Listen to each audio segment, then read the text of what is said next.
శాంతి భద్రతల విషయంలోనే కానీ, ముఖ్యంగా ఎక్కడా కూడా ఫ్యాక్షన్ రాజకీయాలు లేకుండా చూడటంలో కానీ, ప్రజలకు ఎవరికి ఇబ్బంది లేకుండా చూడటంలో కానీ మేమందరం కూడా చిత్తశుద్ధితో పనిచేస్తున్నాం.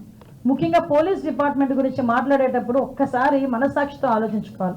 వాళ్ళ ఇంట్లో ఆడబిడ్డల్ని, వాళ్ళ ఇంట్లోని ఉన్న మహిళల్ని ఇంట్లో పెట్టి బయటకు వచ్చి అదే మహిళల ప్రొటెక్షన్ గురించి, అదే మహిళల ఆడబిడ్డల ప్రొటెక్షన్ గురించి వాళ్ళు 24 గంటలు కష్టపడతారు.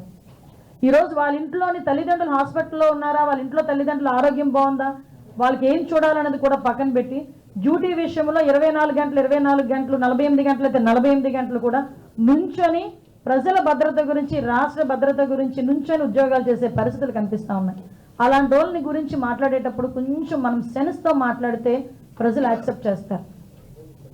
ఒక్కసారి అది కూడా ఆలోచన చేసుకోమని జగన్మోహన్ రెడ్డి గారికి చెప్తూ, పోలీస్ డిపార్ట్మెంట్ మీద అదేవిధంగా ప్రజల్ని రెచ్చగొట్టే విధంగా, శాంతి భద్రతలకి భంగం వాటిల్లే విధంగా ఎవరైనా మాట్లాడినా, సోషల్ మీడియాలో పోస్టులు పెట్టినా కంపల్సరీగా తగిన చర్యలు తీసుకుంటామని మీ అందరికీ తెలియజేసుకుంటాం. ఒక వారం రోజుల ముందే